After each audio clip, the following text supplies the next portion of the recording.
দ্বিতীয় সেশনে আবার আমরা আসলাম 56তম পর্বে। তো এখানে দেখেন আমরা দেখবো আজকে হচ্ছে আমরা পড়লাম হচ্ছে আমরা দুইয়ের সংখ্যাগুলো পড়লাম, 12-13টা সংখ্যা দেখলাম। চারে দেখলাম যে দহনকারী, ক্ষয়কারী, বিষাক্ত পদার্থ মানে যদি কোনো সংগঠিত অপরাধ হয় সেগুলো সাজা। আমরা চারের চারটা বিষয় দেখলাম। আর 5-6 আমরা এখানে নাই যেহেতু, 5-6 নাই। এরপর আমরা দেখবো এখন সাত ধারা। সাত ধারা আমরা এখানে অপহরণ পড়েছিলাম। অপহরণ অর্থ আমরা সংজ্ঞাতে কি কয়টা উপাদান পেয়েছিলাম? পাঁচটি অপহরণের স্যার। ক্ষেত্রে 5টা উপাদান পেয়েছিলাম। জাস্ট এখন সাজা, ওগুলো হচ্ছে জাস্ট একটা ডেফিনেশন। আইনের সবসময় খেয়াল রাখবেন যে আইনে যখন বলবে এটা কাকে বলে, ডিফিনেশন। ডিফিনেশন অর্থ হচ্ছে যে সংজ্ঞা। আর এটাকে যখন কোনো সংজ্ঞায়িত করা হবে কোনো বিষয়কে, শুরুতে আপনাকে পরিষ্কার করে বোঝাবেন এটাকে এই বোঝানো হয়েছে। কোনো আধা আধা, অস্পষ্ট, ক্লিয়ার না, এই একটু অনুসার বাদ পড়লো এরকম করা যাবে না। একদম যদি এক লাইনও ক্লিয়ার করেন এক লাইনে লিখবেন। এখন এখন যে ধারাগুলো পড়াবো সবগুলো হচ্ছে সাজা, আপনার পানিশমেন্ট। যে তদন্তে যে যারা আসবে, তদন্ত করে এই ধারাগুলো মামলা হবে প্রচলিত আইনে আমরা যেগুলো পাবো নারী শিশু দমন আইনে। 7 ধারা হচ্ছে নারী ও শিশু অপহরণের শাস্তি। এখানে বলছে এই আইনটা পড়তেছে নারী শিশু যেহেতু, তাহলে তাদেরকে যদি অপহরণ করা হয় সেটা হচ্ছে 7 ধারায় কি হবে, আইনগত ব্যবস্থা নেবেন। এখন আমরা অপহরণ শব্দটা পড়ছি কোথায়? আমরা পেনাল কোডে পড়ছি, সংজ্ঞা পড়ছি। এদিকে আবার আমরা নারী শিশু দমনের আইনে আইনে পড়ছি। তাহলে অপহরণে আমরা 5টা উপাদান দেখছিলাম। কি কি অপহরণে? বল প্রয়োগ, তারপর বল কি, প্রয়োগ, তারপরে প্রলুব্ধ, প্রলুব্ধ। প্রলব্ধ করা, প্রলব্ধ ভুল স্যার। বোঝায় ফুসলায় নেওয়া যায়, এক স্থান থেকে অন্য স্থানে যদি বাধ্য করে সেটা হচ্ছে অপরাধ বলে গণ্য হবে। এখন এটা আমরা ক্লিয়ার। এখন সাজাটা কি? এই আইনে যদি বলা স্যার, রয়েছে যে তার সাজাটা হচ্ছে কেউ যদি কোনো শিশু নারী শিশুকে অপহরণ করে তার হচ্ছে যাবজ্জীবন কারাদণ্ড, অনূন্য 14 বছর সশ্রম কারাদণ্ড এবং এর অতিরিক্ত অর্থদণ্ড দণ্ডনীয় হবে। মনোযোগ, এটা তো পরীক্ষা হলে আপনার অতিরিক্ত অর্থদণ্ড, সশ্রম কারাদণ্ড এরকম মনে থাকবে। তবে কিছু কিছু আইনে সাজা আমরা বলবো, আগে থেকে বলছি। এগুলো জাস্ট খালি সাত ধারাটা যে, কারণ যখন এজাহার দায়ের করেন তখন তো 7 ধারা লেখে, তখন তো সাজা লেখেন না। সাজাটা উইল ডিসাইড কোর্ট, আদালত সিদ্ধান্ত নেবে, এটা আপনি সিদ্ধান্ত নেবেন না। বাট এটার মামলার ধরন, মামলার স্টেজে গিয়ে ট্রায়ালে কতটুকু সাজা দেবেন, কত জরিমানা এটা কোর্ট ডিসিশন নেবে। বাট স্পেসিফিক ভাবে যখন যখন অপহরণ যদি প্রমাণিত হয় তবে সেটা কি করবে, যাবজ্জীবন কারাদণ্ড হবে, অনন্য 14 বছর সশ্রম বা কারাদণ্ড বা দণ্ডনীয় হবে, ইহার অতিরিক্ত অর্থদণ্ড দিতে পারে। তো এখানে একটু বিষয় দেখেন, যেটা একটু আলোচনা, মানব পাচার প্রতিরোধ আইন 2000 আমরা যেটা পড়বো, যে 3 নং আইনের, সেটাকে 3 ধারা এবং 6-এর উল্লেখিত কোনো অপরাধ সংগ্রহের উদ্দেশ্য ব্যতীত। এখানে একটু মনোযোগ দেন সবাই। আমরা এখানে এটা বলছে, আমরা ওখানে যে এটা যখন আমরা পড়বো, লেখাটা মনে হয় দেখা যাচ্ছে না, না? আচ্ছা, লাল করে দেই। আচ্ছা, বেশি লাল হয়ে গেছে। এটা হলো কি করে দিই। আচ্ছা, এখন দেখা যায় যে এখানে যে লাল করে দিছে এটা হচ্ছে মানব পাচার। যখন আমরা পড়বো তখন 3 এবং 6 বলছে সেখানে যে অপরাধ সংঘটিত হয় সেখানে মানব পাচার উদ্দেশ্যে নিয়ে যাবে। আমরা যে আইন, আমরা যখন মানব পাচার 2012টা পড়বো সেখানে বলা হয়েছে রয়েছে, ওখানে শিশুর কথা বলা রয়েছে, ওখানে কিছু চমৎকার কথা রয়েছে। সেটা হচ্ছে এই এই সংগঠনের উদ্দেশ্যে সেখানে অপরাধ হবে না। সেটা কোনো শিশু, নারী শিশুকে যদি কোথাও নিয়ে যায়, বিক্রি করে, এক স্থান থেকে অন্য স্থানে নিয়ে যায়, সেটা আলাদা, প্রলব্ধ করবে। বাট সেটা কিন্তু এখানে আনা যাবে না। তবে এখানে বলছে নারী শিশুতে বলছে 5টা উপাদান থাকবে। সেটা হচ্ছে বল প্রয়োগ, সেটা হচ্ছে প্রলব্ধ করবে, ফুসলায় নিয়ে যাবে, ভুল বুঝায় নিয়ে যাবে, এক স্থান থেকে অন্য স্থানে যদি গমনে বাধ্য করে নিয়ে যায় সেটা হচ্ছে অপরাধ। এখানে বলছে এই উদ্দেশ্যে যদি নারী শিশুকে অপহরণ করে, ওই যে 5টা উপাদানের ভিতরে যদি উদ্দেশ্য হয় সেটা হচ্ছে যাবজ্জীবন করা যায়। জাস্ট 7 ধারা। 7 ধারা আমরা কি শিখলাম? নারী শিশু অপহরণের শাস্তি, আর কিছু এখানে দেওয়ার দরকার নেই। ক্লিয়ার সবার? Clear sir. আচ্ছা, এখন প্রশ্ন হচ্ছে, যদি কেউ নারী শিশু অপহরণ করেন অপরাধ সংগঠনের উদ্দেশ্য ব্যতীত, শাস্তি কি হতে পারে? কত বছর হবে? যাবজ্জীবন কারাদণ্ড, অন্যান্য 14 বছর সশ্রম কারাদণ্ড, যেটা আপনারা দেখলেন এখন। আর নিম্নের কোনটি এই ধারা সংজ্ঞার সঙ্গে মিলে, কোনটি সংজ্ঞার সাথে মিলে? কি? অপরাধ সংগঠনের উদ্দেশ্য ব্যতীত নারীর উপরণ, অপরাধ সংগঠনের উদ্দেশ্যে সব নারীর উপরণ, বন্ধুত্বপূর্ণ ভ্রমণের জন্য নেওয়া, আদালতের নির্দেশ স্থানান্তর, এই যে অপরাধ সংগঠনের উদ্দেশ্য ব্যতীত নারীর উপরণ। প্রথমটা হবে স্যার। হ্যাঁ, গুড। এই ধারার শাস্তি সর্বনিম্ন কত বছর হতে পারে? সর্বোচ্চ আমরা দেখলাম 7 বছর। 14 বছর স্যার। অপহরণের 14 শাস্তির বছর সাথে স্যার। যুক্ত অতিরিক্ত কি হতে পারে? ওই যে অতিরিক্ত, ওই যে কি হতে পারে, অর্থদণ্ড। অর্থদণ্ড। হ্যাঁ, অর্থদণ্ড হতে পারে। এই ধারার অধীনে যাবজ্জীবন কারাদণ্ড কখন প্রযোজ্য? যখন অপরাধ সংগঠনের উদ্দেশ্য ভিত্তিতে নারী শিশু অপহরণ করলে, একটা অপহরণ যদি করে। এটা একটা বিষয়। এখানে আর নাই। এখন আমরা সৃজনশীল প্রশ্ন যাব। জিল্লু ভাই কেবল জয়েন করছেন আপনি, আপনার জন্য জরিমানা। এক হচ্ছে ক্লাসে পরে আসছেন, 50 টাকা জরিমানা। আর দ্বিতীয়ত হচ্ছে ওই পিছনের যে 2টা ভিডিও শেষ করে আমাকে জানাবেন, আমি প্রশ্ন করবো। যদি প্রশ্ন বলতে পারেন তাহলে আপনার 50 টাকা মাপ। 2টা ক্লাসে, ঠিক ঠিক আছে, ঠিক আছে। 2টা ক্লাসের প্রশ্ন আমি ধরবো, যদি বলতে পারেন তাহলে আপনার 50 টাকা মাপ। আর যদি না হয় 50 টাকা আমাদের ফান্ড আছে, এটা একটা ব্যাংক খোলা আছে, এখানে জমা হবে সর্বশেষ। আমরা এটা প্রোগ্রাম করবো আর কি। ঠিক আচ্ছা, আছে, ওকে। আচ্ছা, এখন প্রশ্নটা পড়েন। ঠিক ইয়ে ঠিক পড়েন। আছে স্যার। এই ইয়ে আছেন, শাহরুল, প্রশ্নটা পড়েন। রবিন স্থানীয় এক পরিবারের শিশু সুমিকে প্রলোভন দেখিয়ে অন্যত্র নিয়ে যায়।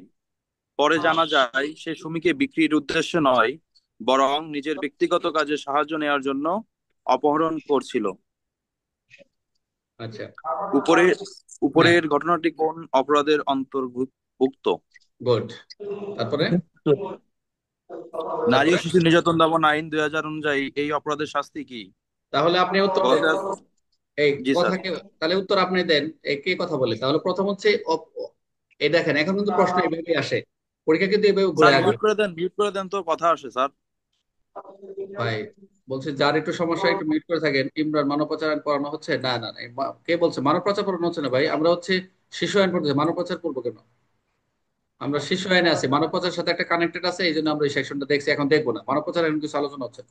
তাহলে উপরের ঘটনাটি কোন ধরনের অন্তর্ভুক্ত, কোন অপরাধের, কি বলবা? এটা কি অপরাধ? এটা এটা হচ্ছে অপহরণের অপরাধের অন্তর্ভুক্ত, অর্থাৎ 7 ধারা। অর্থাৎ লিখতে হবে এটি নারী শিশু নির্যাতন দমন আইন 2000 সংশোধিত 7-এর 7 ধারার, যা অপহরণের কথা বলা রয়েছে, অপহরণ ধারার অন্তর্ভুক্ত। এটা উত্তর। নারী ও শিশু নির্যাতন দমন আইন 2000 অনুযায়ী এই অপরাধ শাস্তি কি? শাস্তি কি হবে? ওই যে বলা হচ্ছে, যেটা 14 বছর। অনন্য যেটা বললে, যেটা বললেন এখন সাজাটা আপনারা বললেন, যেখানে এই সাজাটা, এটা শাস্তি কি হতে হবে? যাবজ্জীবন কারাদণ্ড, অনন্য ন্যূনতম 14 বছর সশ্রম কারাদণ্ড, অর্থদণ্ড হতে পারে। এটা প্রশ্ন। আর এখানে আরেকটা প্রশ্ন করছে, মানব পাচার মানব পাচার ও প্রতিরোধ দমন আইন 12 উদ্দেশ্যে এর সাথে ঘটনার পার্থক্য কি? এটা আমরা যখন মানব পাচার করবো তখন মনে রাখেন, এখানে এখন এটা আলোচনা করতে গেলে আপনার পুরো আলোচনা ফেল করবেন। এই যে এটা রাখছি, দরকার আছে, এখানে রাখছি। তাহলে এখন বলেন যে 7 ধারা, শাকিল বলো। শাকিল, এই এই প্রশ্নের উত্তরটা বলো, এই দুইটা প্রশ্ন উত্তর বলো। বলো, জোরে বলো, শোনা যাচ্ছে না। Mute, unmute, unmute. জি স্যার। হ্যাঁ, বলো। বলছি, রবিন ওই প্রথম থেকে বলবো স্যার, নাকি হ্যাঁ প্রশ্ন হ্যাঁ দুটো হ্যাঁ হ্যাঁ, বলো। উপরে কোন ঘটনা? হুম। তো স্যার এটা আছে স্যার, নারী ও শিশু আইনের 7 ধারার অন্তর্ভুক্ত হবে, যে অপহরণের উদ্দেশ্যে না হলেও হুম। নিজস্ব কাজের জন্য মানে আনলেও এটা অপহরণের অন্তর্ভুক্ত হবে বাস স্যার। এইটাই, কোন অপরাধ? অপরাধটা কি? অপহরণ না চুরি না ডাকাতি? এটা কি আমলযোগ্য? এরকম যদি বলে এটা কি আমলযোগ্য না আমলযোগ্য, এটা বলছে অপরাধের অন্তর্ভুক্ত কি? এটা কি চুরি না ডাকাতি না এটা ছিনতাই? আছে অপহরণের অপরাধ অন্তর্ভুক্ত। গুড। তারপরে এটা শাস্তিটা কি হবে? শাস্তিটা কি হবে? এটা হচ্ছে 14 বছরের অন্যূন অর্থদণ্ড। যাবতীয় যাবজ্জীবন 14 বছর মনে রাখলে চলবে। সবাইকে মিট করে দিছি, সবাই চুপ থাকেন, আপনারা কথা বলেন। এখন দেখেন, 8 ধারায় যাবো, আরেকটা ধারা নেই, আরেকটা যায়, আমরা আগাই। মোটামুটি ভালোই বুঝতেছেন সবাই, মোটামুটি সবাই ভালো বুঝতেছেন, একটু আমরা আগাই, মনোযোগ দেন। এখানে পরে এটা দিয়ে শেষ করবো, 8 পর্যন্ত শেষ করবো, আমরা আগাবো না। এটা একটু বড় করে নিই, 11 দিই। আচ্ছা, 8। আমরা এই যে মুক্তিপণ, মুক্তিপণ কাকে বলে? আমরা কি পড়ছি, একজন বলেন যে মুক্তিপণটা কি, কত ধারায় পড়লাম? 2-এর মুক্তিপণ যে পড়লাম, মুক্তিপণ স্যার মানে কি? জতে দুইয়ের জতে স্যার। হ্যাঁ, 2-এর জ। এখানে কয়টা উপাদান আছে? দুইটা। একটা দুইটা হচ্ছে, স্যার। আর্থিক, আর অন্য প্রকার, অন্য যে কোনো প্রকার সুবিধা, এটাই তো মুক্তিপণ। জি তাহলে স্যার। 2-এর যদি মুক্তিপণ বলায় বা যদি বলে থাকে, তাহলে মুক্তিপণ এটা আমরা বুঝলাম। তাহলে এখানে আমরা এই আইন মুক্তিপণের শাস্তিটা দিচ্ছে এখানে 8 ধারায়। তাহলে এখানে কি বলছে, যে এই যে আমরা আটক করছিলাম না, আটক, আটক করছিলাম কি, আটকের সংজ্ঞা পড়ছিলাম। জি স্যার। পড়ছি স্যার। আটকের সংজ্ঞাটা কি বলছিলাম? যে তার ইচ্ছার বিরুদ্ধে কোনো স্থানে আটকে রাখা, ইচ্ছার বিরুদ্ধে, এটা একটা উপাদান ছিল, ইচ্ছার বিরুদ্ধে। এখন আসেন আমরা সঙ্গে ইয়াতে যাই, ভিতরে যাই, 8 ধারায়।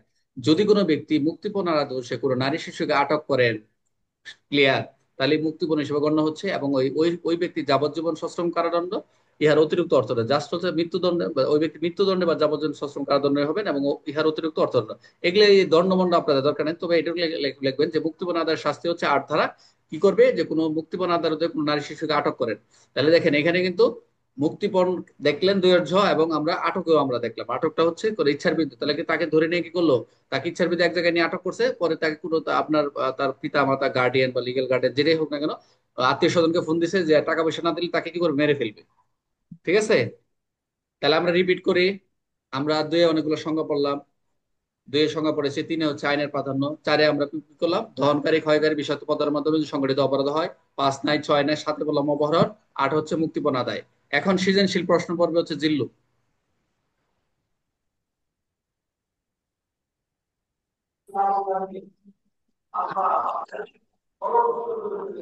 জিলুর এখানে কি সাউন্ড আসতেছে নাকি? জিলুর এখানে সাউন্ড আসে? হ্যাঁ হ্যাঁ না বলেন। স্যার। আচ্ছা বলেন। আচ্ছা, শাহিন কয়েকদিন ধরে প্রতিবেশীর কিশোরী মায়াকে এক অজানা স্থানে আটক করে রাখে এবং মেয়েটির পরিবারের কাছে মুক্তিপণ হিসাবে 1 কোটি টাকা দাবি করে। পরিবার ভয় ও চাপের মুখে আংশিক টাকা দিতে বাধ্য হয়, কিন্তু শাহিন মুক্তিপণ পুরো না পাওয়ায় মেয়েটিকে ছাড়ে না। পুলিশের অভিযোগের পর অভিযুক্ত শাহিন গ্রেপ্তার করা হয়। উপরের ঘটনাটিকে কোন কোন অপরাধের মধ্যে ধরা যায়? আইনগত শ্রেণীকরণ সহ সংক্ষেপে ব্যাখ্যা করো। বলেন, উত্তর বলেন। ঘটনাটি হচ্ছে স্যার এটা হচ্ছে স্যার অপহরণ করে মুক্তিপণ আদায় করার করছে স্যার। তাহলে আমরা মুক্তিপণ, আমরা তো পড়তেছি 8 ধারা। যেহেতু আপনার যদি ব্যাখ্যা জি বিশ্লেষণ স্যার। ঘটনা কোন অপরাধে পড়ে, প্রথম হচ্ছে অপহরণ করছে 7 ধারা। 7 ধারা তো বোঝাই যাচ্ছে। জি স্যার। দ্বিতীয়ত মুক্তিপণ, যেহেতু 1 কোটি টাকা দাবি করে আবার আংশিক কিছু দিতে বাধ্য হয়েছে, তাহলে অবশ্যই মুক্তিপণ হচ্ছে 8 ধারায় লিখবেন, এইটুকুই। আর অপরাধের মধ্যে অপহরণ পূর্বক মুক্তিপণ আদায়, এটা হচ্ছে 7-8 ধারায় শেষ, কিন্তু উত্তর লিখবেন 8 ধারায়। এখানে আইনগত শ্রেণীগণ সংক্ষেপে ব্যাখ্যা করতে হয়েছে। এখন 2 নম্বর প্রশ্ন আসেন। নারী ও শিশু নির্যাতন দমন আইনের 8 নম্বর ধারায় উল্লেখিত শাস্তি অনুযায়ী শাহিনের কার্যকলাপের জন্য সম্ভাব্য দণ্ড কি হবে? নির্দিষ্ট ধারাটির ভাষ্য প্রয়োগ করে উত্তর দাও। কি হবে? এরই হবে স্যার হচ্ছে যাবজ্জীবন মৃত্যু কারাদণ্ড এবং মৃত্যুদণ্ড, 16 মৃত্যুদণ্ড বা বছর। যাবজ্জীবন কারাদণ্ড। মৃত্যুদণ্ড বা এখানে কোনো বছর উল্লেখ করা নাই। মৃত্যুদণ্ড বা যাবজ্জীবন কারাদণ্ড মনে বলছে না, বছর আছে? নাই। মৃত্যুদণ্ড যা সশ্রম কারাদণ্ড, না স্যার, মৃত্যুদণ্ড বছর নয় স্যার। বছর নাই। জাস্ট এইটুকুই। মৃত্যুদণ্ড এবং যাবজ্জীবন কারাদণ্ড। জাস্ট হচ্ছে আর এই, অর্থদণ্ড আছে স্যার, হ্যাঁ অর্থদণ্ড। অতিরিক্ত শারীরিক অর্থদণ্ডের কথা কার্যকলাপ বলছে। সম্ভাব্য দণ্ড কি হবে বলছে, সম্ভাব্য দণ্ড কি হবে? অবশ্যই হবে, লিখুন অবশ্যই হবে। নির্দিষ্ট ভাবে এটাই হবে। এটা হচ্ছে কত ধারা? 8 ধারায় হবে। 8 ধারা বলে দিছি। তারপরে যান 3 নম্বর, যান 3 নম্বর গ প্রশ্ন বলুন। মামলার প্রমাণ হিসাবে পরিবার কর্তৃক প্রদত্ত আংশিক মুক্তিপণের গুরুত্ব কেমন? সেটি অপরাধ প্রতিষ্ঠায় সহায়ক এটা নাকি? দরকার নাই, এটা দরকার নাই, এটা দরকার নাই। এটা বলেন, এই যে 5 নম্বর উমরটা বলেন, এই যেটা ইম্পর্টেন্ট। যদি অভিযুক্ত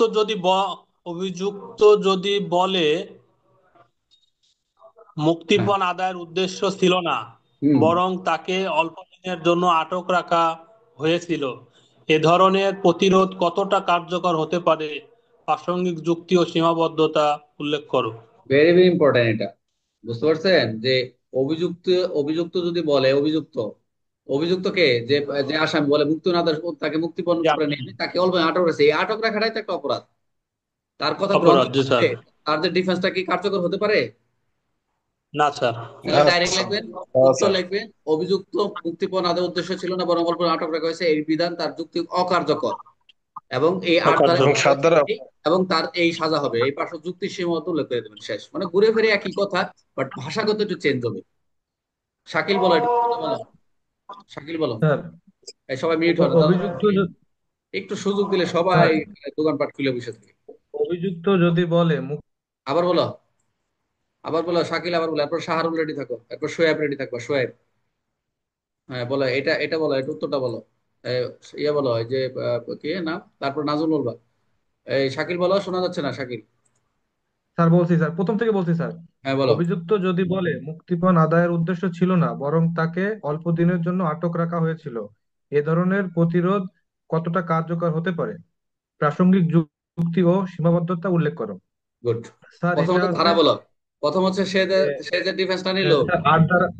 যে স্যার আদালতে বলবে স্যার আমি মুক্তিপণ আদায় স্যার করি এটা নাই, অকার্যকর, তাকে এটা আটক রাখছিলাম। হ্যাঁ বলো।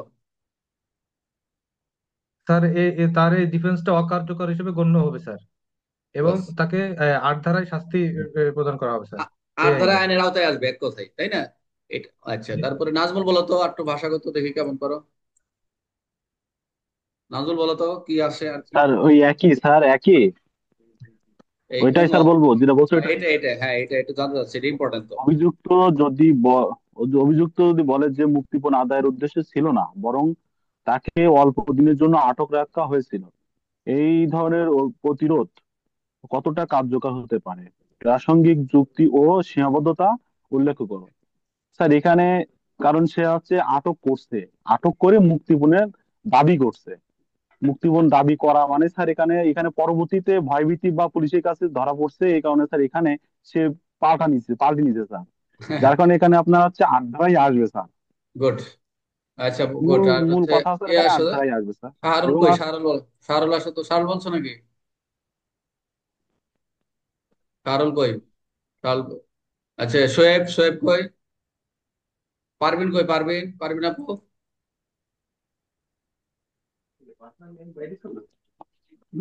আচ্ছা স্যার। কথা বলা যাবে নাকি থানায় ব্যস্ত? না স্যার, বাসায় আসছি স্যার। আচ্ছা, ঠিক আছে, বাসায়। আপনার বাসা থেকে আপনার পাশের বাসায় একজনকে ধরে নিয়ে চলে গেছে। এখন পূর্ব তদন্ত করে দেখলেন যে মেয়েটার সাথে সম্পর্ক ছিলেন, কোন ধারায় মামলা দিবেন?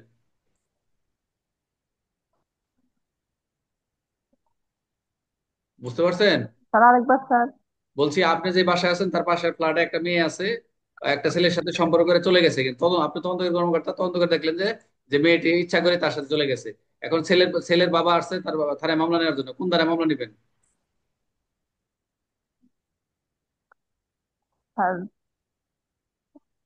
এখন মেয়ের বয়স যদি কম থাকে, বয়স কম থাক যাই থাক, সেক্ষেত্রে প্রাপ্তবয়স্ক থাক, চলে নিয়ে গেছে, নিচ্ছে, আপনি বলেন যে কোন ধারায় মামলা দিবেন? 7 ধারায় দিবেন না 8 ধারায় দিবেন? হাত সাত ধরা দ্বারা স্যার, হবে হাত স্যার। ধরা তো। 8 ধারা তো এটা তো মুক্তিপণ, সাত ওখানে ধারা তার আসতেছে।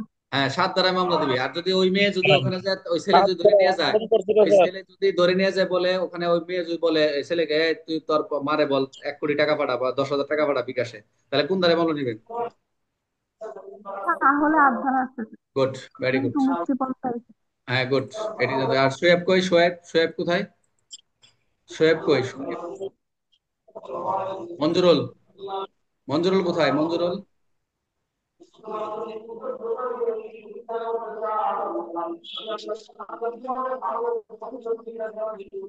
আমরা তো মনে হয় ওয়াজও শুনতেছি ক্লাসে এসে। আচ্ছা, এখন শুনেন।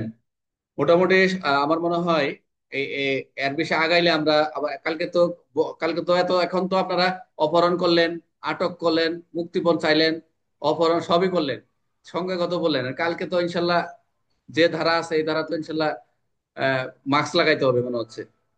হ্যাঁ, তো কালকে থেকে একটু আপডেট ধারা পড়বো, এটা আপনারা একটু ভালো করে পড়েন। এই ধারাটা খুবই সহজ। আমি এই ধারাটা পড়তে গেলে আমাকে ইউটিউব আবার ডাইরেক্ট বলবো যে তো আপনি তো আলোচনা যেটা করছেন এটা আপনার ভাইলেশন হয়েছে, যে কথাবার্তা এখানে আছে এটা পুরাই ভাইলেশন হবে। আপনার এই ধারাটা 9 ধারা সবার অগ্রিম ভাবে পড়ে আসবেন।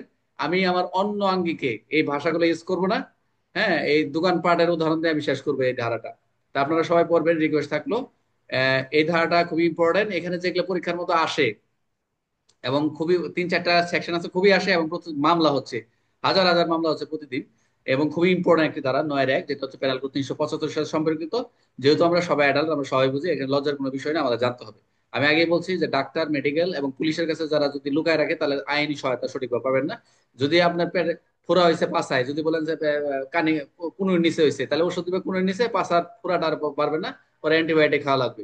এই জন্য যেটা যার সমস্যা, যেটা আপনার সব প্রবলেমটা আপনার ওই জায়গায় বলতে হবে, তাহলে সঠিকভাবে সেই সেবাটা পাবেন। তো ঠিক আছে, এখন আপনারা একটু গ্রুপ স্টাডি করেন। আমি এটা বন্ধ করে দিচ্ছি 56তম ক্লাসের 2য় সেশনের। আপনাদের কারো সমস্যা থাকলে আপনারা একটু আলোচনা করেন, আমি শুনবো।